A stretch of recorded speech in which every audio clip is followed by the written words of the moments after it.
కవర్లు వాడొద్దు, ప్లాస్టిక్ వాడొద్దు, డబ్బాలు ఇవన్నీ అన్నయి. ఇది చాలా బాగా నచ్చింది. అంతట ఎక్కడ చూసినా దేశం అంతా ఈ కవర్లతోనంతా చెడిపోతుంది. ప్రపంచమంతా అంగడంగడి అది మన కడుపులోకి ఎంత పోతుందో తెలుస్తలేదు. ఎంత బయట వారెత్తునో తెలుస్తలేదు. బయట వారెత్తే కూడా ఎంత గలీజయితుందో తెలుస్తలేదు. అది జనాలకు ఎట్లా తెలుస్తదో ఏం కథనో. కానీ మనకైతే మన పద్ధతి చాలా బాగా నడిపిస్తుండ్రు ప్రభులు.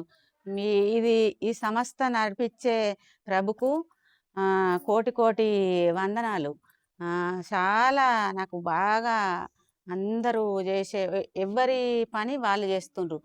ఆళ్ళు ఏం చేస్తుర్రో తెలవకుంటా మాకు తెలుస్తలేదు వాళ్ళు ఏం చేస్తుర్రు అని అడిగిండు నన్ను ఒక్క అబ్బాయి. కరీంనగర్ నుంచి వచ్చిన అబ్బాయి. అట్లా తెలవకుంటా మేనేజ్మెంట్ చేసుకుంటా అట్లా చేసుకత్తురంటే ఎంత చాలా బాగా. ఎందుకంటే మన భక్తిలా చాలా గొప్ప గొప్ప పనులు చేస్తాండ్రు. ఈ భక్తి ఇట్లనే కొనసాగి ఈ ఈ పద్ధతి అంతా ఇట్లనే కొనసాగాలి అని నేను ఇంకా వాళ్ళందరికీ చాలా చాలా ధన్యవాదాలు చెప్తాన్నా. భక్తి ఇంకా చాలా మంది ఈ యూట్యూబ్ చూసిన వాళ్ళంతా చాలా మంది భక్తిలోకి వస్తే మీ అందరి జీవితాలు అందరి బాగుపడతాయి. అందరూ ఆరోగ్యంగా ఉంటారు, ఆనందంగా ఉంటారు. కృష్ణ కాన్షియస్‌లోకి వస్తే ఎంత ఆనందమో, ఎంత సంబరంగా ఉంటారో మీరు ఒకసారి వచ్చి చూడుండ్రి. అప్పుడప్పుడు వచ్చి ఒక 4 రోజులు ఉండి చూడుండ్రి. ఇక్కడ ఉండి చూసి అప్పుడు ఆనందించి అప్పుడే మీరు భక్తులకు రారి. అంతవరదాకా మీరు మిమ్మల్నే భక్తులకు ముందుగా రమ్మని అంటలేను నేను. కానీ భక్తులు ఉంటే చాలా మంచిది. మన జీవితానికి ఆనందం. ఈ అట్టిగనే ఇదంతా మెరుపులాట. ఇది మెరుపులాట ఎన్ని రోజులు ఉంటదో అర్థమైతలేదు. ఇక కలియుగం మునిగే కాలం వచ్చింది అని అంటుండ్రు. అక్కడక్కడ 7 ఊళ్ళకు ఒక్క ఊరైద్దని చెప్పిండు బ్రహ్మంగారు. అదే అయితది అని అంటే ఇట్లా భక్తులున్న కాడ ఈ ఊరు మునిగిపోదు.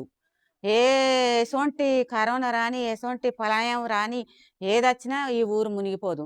అందుకే అప్పుడు ఏం చెప్పిండంటే 7 ఊర్లకు ఒక్క ఊరు, ఇగో ఇసొంటి ఊర్లే మిగులుతాయి. అన్నీ మునిగిపోతాయి. అందుకే జనాలంతా అట్లా మిడిసి మిడిసి ఆడుతుర్రు. ఈ మిడిసి మిడిసి ఆట మంచిగా లేదు. మీకు ధన్యవాదాలు చెప్తాన్నా. మీరందరూ చూసినోళ్ళంతా కొంచెం కొంచెం వచ్చి అప్పుడప్పుడు 4 రోజులు ఉండి చూసి భక్తులకు రాండ్రి. నేను వ్యవసాయం గురించి వచ్చిన ఇక్కడికి. వ్యవసాయం కూడా చాలా పద్ధతిగా మంచిగా నడిపిస్తుర్రు. ఆవుల పేడతోని, ఆవుల గోమూత్రంతోని అవన్నీ జమ చేసి మందులేమి వేయకుండా మందులేయకుండా పంట పండుతుంది. కూరగాయలు, బియ్యము, వరి పంటలు, జొన్న పంటలు, రకరకాల పండ్లు అన్ని రకాలు పండించుకొని భగవంతునికి ఆఫరింగ్ చేసి మనం తింటే మన ఆరోగ్యాలు ఎంత మంచిగా ఉంటాయో మీరు ఒకసారి గమనించుర్రి. చూసి గమనించుర్రి. తిని ఆనందపడుర్రి, సంబరపడుర్రి, సంతోషపడుర్రి. అప్పుడే ఇంకా మీకు ఇంకా ఆనందం వస్తుంది. ఇట్లా నా సొంటి భక్తులు వచ్చి చూసి మీకు చెప్తే మీరు చూసి మీరు కూడా నాలాగా భక్తులు కావాలని కోరుకుంటున్నాను. నేను ఆ కృష్ణుని, మా రాధామాధవుని, మా రాధా గోవిందుని అందరికీ నేను నమస్కారం చేసి చెప్తాన్నా. హరే కృష్ణ.